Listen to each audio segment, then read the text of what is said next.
Il y a des institutions fédérales ou quasi-fédérales dans l'Union européenne que l'on connaît bien, le Parlement, la Cour de justice, l'euro, la monnaie. Il se trouve que le droit de la concurrence est un dispositif quasi-fédéral.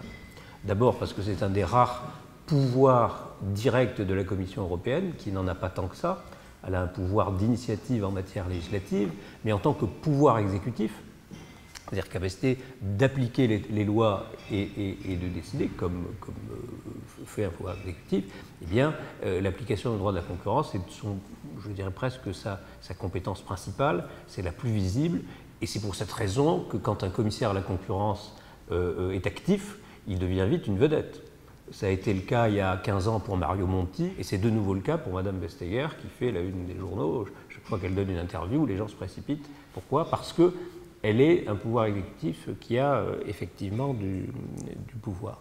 Les États membres appliquent tous le droit européen et ils l'appliquent dans le cadre d'un réseau qui est aujourd'hui très intégré. Ça veut dire que les décisions que nous prenons non seulement sont soumises au contrôle des juridictions françaises, Cour d'appel de Paris et Cour de cassation, mais que ces juridictions appliquent la jurisprudence de la Cour de justice de Luxembourg.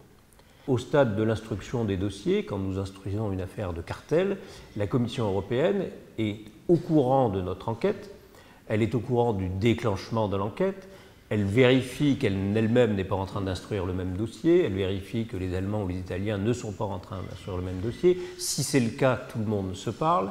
On peut faire des opérations de perquisition communes, toutes les opérations de perquisition, enfin d'OVS, qu'on appelle dans notre jargon, opération de visite et saisie. Quand on dit visite et saisie, c'est plus gentil que perquisition. Bon, enfin, ça inquiétez pas, c'est à peu près la même chose. Se font avec la collaboration des États membres, c'est-à-dire que les enquêteurs de la Commission viennent accompagnés par nos enquêteurs ou éventuellement les officiers de police judiciaire français. Les résultats des enquêtes sont également soumis à l'appréciation de la Commission, qui peut estimer que si on part en vrille sur un dossier, elle peut le récupérer, le traiter elle-même parce qu'on raisonne de travers. Quand la Commission elle-même a l'intention de prendre une sanction et de la fixer, nous sommes invités, nous, autorités nationales, dans ce qu'on appelle un comité consultatif. Pour la petite histoire, la France était rapporteur dans l'affaire Microsoft de 2005. Nous avons le dossier et nous venons présenter devant les autres États membres notre position en disant voilà, il y a un vote pour savoir si on soutient la Commission ou pas. Donc vous voyez que c'est un dispositif extrêmement intégré. Donc je dirais que pour l'échelon européen, on n'a pas de difficulté.